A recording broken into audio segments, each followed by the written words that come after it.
अध्यक्ष महोदय जी, हम देख रहे हैं कि कल leader of opposition Rahul Gandhi ji ने, मुझे लगा क्या खुलासा होगा, हम भी बड़े उत्सुक थे, सारी साल हमने एक ही शब्द सुना है, अब ये क्या ग्रैंड रेवलेशन होगी। लेकिन राहुल गांधी जी जो लीडर ऑफ ऑपोजिशन है, उन्होंने कल जब कहा खादी है, खादी में धागे हैं, धागे में लोग हैं, लोगों के अंदर, उनको जब कहा गया कि आप पॉइंट की बात कीजिए, तो उन्होंने कहा कि मैं अपना फ्रेम कर रहा हूं, मैं अपना आर्ग्यूमेंट फ्रेम कर रहा हूं। और इतनी देर बाद जब वो फ्रेम करके पहुंचे तो ले देकर वो वापस उसी अंतर्राष्ट्रीय मूल की महिला, अध्यक्ष जी, मैं एक महिला होने के नाते आपसे रिक्वेस्ट करना चाहती हूं कि every woman is entitled to her dignity. वो अंतर्राष्ट्रीय मूल की है, विदेशी महिला है, लेकिन उन्होंने कितनी बार आकर उन्होंने सोशल मीडिया पे कहा है कि मैं कभी भारत नहीं गई हूं, मेरा हरियाणा चुनाव से कुछ लेना देना नहीं है। लेकिन फिर भी ये लोगों ने बिना किसी ठोस सबूत के उनका यहाँ पे फोटो बना के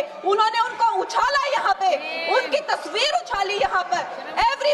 और देखिए मान्यवर, भगौड़ा इस समय कौन है पूरा देश जान रहा है। भगौड़ों के बारे में मत कहिए। देश का प्रधानमंत्री गैस के संकट के इस समय में किस गुफा में छुपा हुआ है, पहले उसको निकाल के लाइए। पहले उसको निकाल के लाइए। प्रधानमंत्री किस गुफा में छुपे हुए हैं? प्रधानमंत्री के बारे में आप हमारे ऊपर टिप्पणी कर रहे हैं, का प्रयोग नहीं करेंगे। आप हमारे ऊपर टिप्पणी कर रहे हैं, ये आप हमारे ऊपर टिप्पणी कर रहे हैं। पूरा देश गैस की लाइनों में खड़ा है, यहाँ पर प्रधानमंत्री गुफा में छिपे हुए हैं। प्रधानमंत्री को निकाल के लाइए, प्रधानमंत्री को निकाल के लाइए। मुद्दों पे बात नहीं करेंगे। इस्तेमाल किया है, ये शब्द ठीक नहीं है। अरे मान्यवर, आप मेरा समय जा रहा है मान्यवर महोदय, मान्यवर मेरा समय जा रहा है, कृपा करके समय।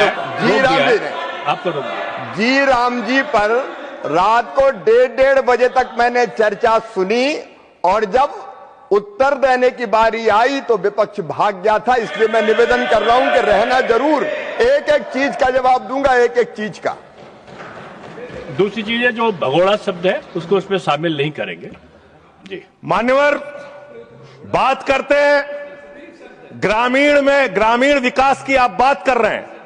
उज्ज्वला स्कीम के तहत 8 से 10 करोड़ सिलेंडर गांव में आपने बांटे हैं, और 10 से 11 करोड़ सिलेंडर के कनेक्शन लोगों ने अपने आप से लिए हैं। 21 करोड़ सिलेंडर के कनेक्शन गांवों में हैं। मैं आपके माध्यम से इस सरकार से पूछना चाहता हूं, मध्य एशिया के अंदर जो युद्ध चल रहा है इजराइल और अमेरिका और ईरान के बीच में, आप क्यों इजराइल की चमचागिरी में खड़े हो गए, जिसके कारण से हिंदुस्तान को आज गैस का संकट भुगतना पड़ रहा है। पूरा देश लाइन में खड़ा है, गांव लाइन में खड़ा है, शहर लाइन में खड़ा है, एक एक इलाका लाइन में खड़ा है। होटल बंद हो रहे हैं मान्यवर, मोरवी के अंदर गुजरात में टाइल्स की फैक्ट्रियां बंद हो रही है मान्यवर। आपने क्या हालत की है। आप राज्यों के साथ न्याय नहीं करते, आप ग्रामीण व्यवस्था के साथ न्याय नहीं करते। आपने बनारस के अंदर 4200 एकड़ जमीन वहां के किसानों की जबरन कब्जा की। 2013 का जो अधिकरण का नियम है, वो नियम आपने लागू नहीं किया। वहां लाठियों से किसानों को पीट के प्रधानमंत्री के संसदीय क्षेत्र में जमीनें कब्जा करने का काम आपने किया। जो पंजाब पूरे देश का पीडीएस सिस्टम चलाता है, 50% भागीदारी पंजाब के किसानों की होती है। आपने पंजाब के रूरल डेवलपमेंट का 8000 करोड़ रुपए मार के बैठे हुए। आप बताइए क्यों आपने पंजाब का हिस्सा नहीं दिया, क्यों आप वहां के साथ सौतेला व्यवहार कर रहे हैं। बताइए इस देश को और पंजाब के लोगों को। वहां पर बाढ़ आई, आप भी गए थे मंत्री जी वहां पर दुख जताने के लिए। आपने वहां की भयावह परिस्थितियों को देखा था। बावजूद इसके 1600 करोड़ रुपए की मदद आपने घोषित की थी, 16 पैसे आपने पंजाब को नहीं दिए। 16 पैसे, यह आपकी दुर्भावनापूर्ण नीति है जो राज्यों को भुगतनी पड़ रही है, जो देश को भुगतनी पड़ रही है। और ग्रामीण विकास के नाम पर आपने इस देश के गांव में रहने वाली जनता को लगातार धोखा देने का काम किया है, लगातार उनको ठगने का काम किया है। चाहे वो आंगनबाड़ी की स्कीम हो, आंगनबाड़ी की कार्यकर्तियां, हर काम में उनको आप लगा देते हैं, लेकिन आप उनको पैसा देने के नाम पर आपको हंसी आएगी, हंसी आएगी, हंसी आएगी। आंगनबाड़ी की योजना गांव में ही चलती है, गांव में ही चलती है, हंसी आएगी आपको। हर दिन इन्होंने यहाँ पे तमाशा किया है, हमारा दिल दहल जाता था इनको देखकर। यहाँ पर इन लोगों ने डराना, धमकाना, धक्का मुक्की, ऐसा कोई इन्होंने किसी तरह की कोई बदतमीजी नहीं है जो एक भी दिन इन्होंने संसद भवन चलने नहीं दिया। हम जनता के प्रतिनिधि हैं, हम यहाँ पर उनकी आवाज लेकर आते हैं, हम कुछ सीखने आते हैं। मान्यवर, मैं अंत में एक ही बात कहना चाहता हूँ। मंत्री जी ने कहा भागिएगा नहीं। मैं बिल्कुल बैठ के आपकी एक एक बात को सुनूंगा मंत्री जी, ध्यान से सुनूंगा। जितनी बात मैंने कही है उसका पूरा जवाब दीजिएगा, और अगर आप जवाब नहीं दे पाएंगे तो मुझे भी उस वक्त बोलने का अवसर दीजिएगा। आप ही अकेले बोलने का अधिकार रखते हैं, ऐसा नहीं होना चाहिए। और दूसरी बात मान्यवर, दूसरी बात, इस समय भगोड़ा कौन है, ट्रंप की गुलामी कौन कर रहा है, पूरा देश देख रहा है। माननीय, जो भी चर्चा के दौरान जो भी सदस्य असंसदीय शब्द आया होगा वो शामिल नहीं होगा चर्चा में। अब अगर है तो नहीं होगा, अगर असंसदीय नहीं है तो शामिल होगा।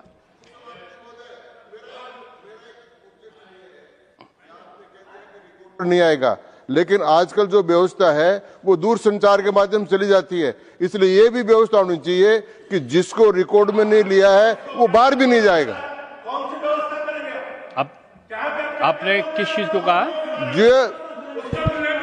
जिस चीज को सारी व्यवस्था करेंगे,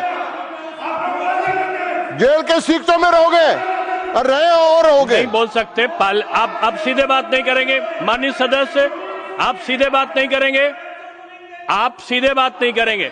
आप पीठ को संबोधित करिए, आप पीठ को संबोधित करिए। ये आमने सामने बहस का मुद्दा नहीं है। आप संसद में हैं, माननीय संजय सिंह, माननीय सदस्य, आप पीठ को संबोधित करिए।